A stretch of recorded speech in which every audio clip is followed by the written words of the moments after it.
Hi, welcome to Sci-Fi Scavenger, my booktube channel. Thanks for watching. I hope you're going to enjoy this. I'm going to review A Time of Changes by Robert Silverberg, which was published 50 years ago, back in 1973. My copy is a nice Gollancz classic sci-fi printed in 1986. This is my first read of a Silverberg, and I have to say I'm impressed on the basis of this one book. So, A Time of Changes. There will be spoilers in terms of broad plot points, but nothing that would ruin your enjoyment of the book if you haven't read it before, I hope. The protagonist is Canal, a scion of a royal house, the youngest son of the Septarch of Sala province. Sala is a district on the continent of Valada Borthan, on a planet settled by humanity at least 1,000 years previously. The planet seems to be a bit of a backwater, and now something of a feudal, hard-scrabble society battling for prosperity in sometimes harsh conditions. For reasons that are hinted at but not really explained, everyone is a stranger to almost everyone else. It's a strong taboo to share anything personal, even to the extent of using I or me in a sentence. This covenant, as it's called, is just the way things are done here. This buttoned-up existence is mitigated by the appointment of a bond brother and bond sister for each individual, usually in the style of an advantageous arranged marriage. These bond siblings are the only people that an individual may open up to discuss their innermost feelings and fears. Well, almost the only ones. There is also recourse to a drainer, so that you can be drained, a quasi-religious confessor who for a fee will listen to you unburden yourself. In theory, it's a confidential conversation akin to attorney-client privilege, or indeed the secrecy of a confessional. Anyhow, that's all background music. The novel begins with Canal, our protagonist, penning the opening words of his autobiography. I am Canal Darevol, and I mean to tell you all about myself.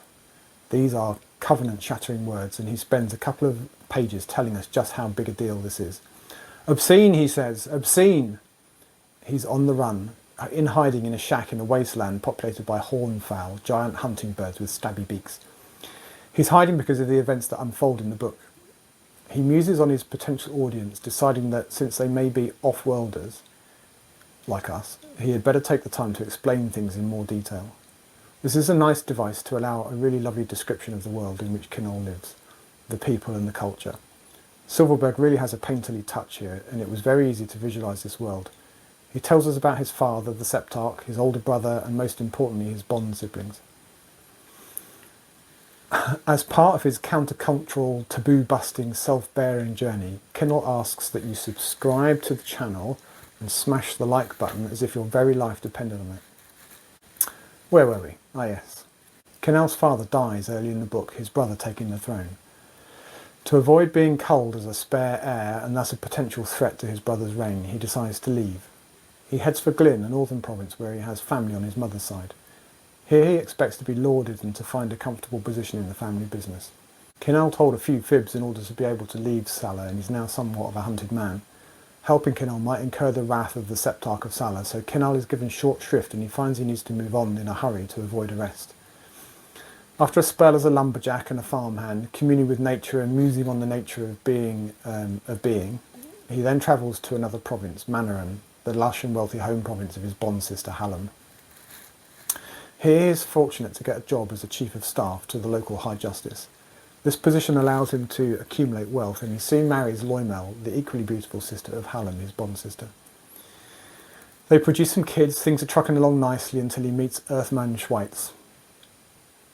As an aside, it was easy to forget that Canal's home planet is part of a wider colonisation effort, and that there are still signs of modernity despite the bucolic description.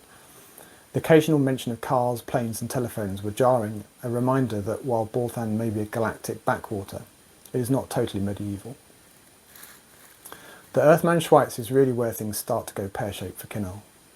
He and Schweitz get into philosophical discussions about the nature of self, the constraints and the strangeness, at least to Schweitz's eyes, of the covenant.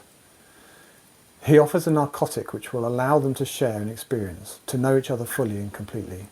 Canal rejects this notion at first, but eventually can't resist.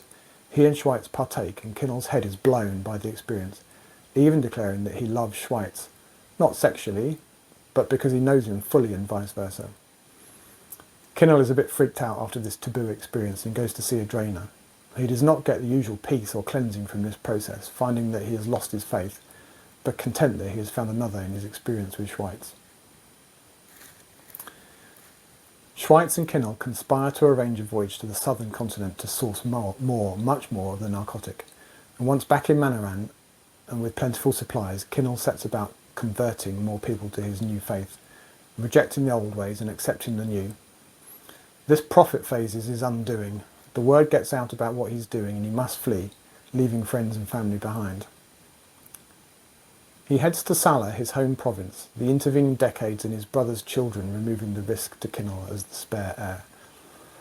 He is given a frosty welcome, news of his abandonment of the Covenant having beaten him home. Hallam, his bond sister, finds him there and he uses some of his remaining drug supply to share an experience with Hallam, something he's wanted to do from the start. It does not end well, and Canal must flee again, taking refuge in the wasteland where we first meet him. And so the story turns full circle. Canal's parting words are the last in his book before he is taken off for judging as a cursed self-bearer. A Time of Changes is about the nature of self, a critique on rigid moral codes, particularly as they relate to personal growth and human relationships. It's about challenging societal norms, the consequences of that challenging, and about embracing personal authenticity. The best science fiction is telling us something about ourselves and the society that we live in. And written in the early 70s, we could view A Time of Changes as a commentary on the upheaval of the 1960s in the US and Western society as a whole. The necessary rejection of old authority, whether it was political, royal in our case, or religious, and the consequences of this. The wheels of progress turn slowly, but they do turn. I really enjoyed my first Silverberg experience and I'm looking forward to reading more. I'd give this a solid 8 or maybe even a 9 out of 10 and would definitely recommend this and any other Silverbergs you can get your mitts on. Have you read this book? Did you enjoy it? What did you think of this review? Drop me a comment below and I'd love to have a chat with you about it. Before you head off, why not subscribe to my channel and pop me a thumbs up.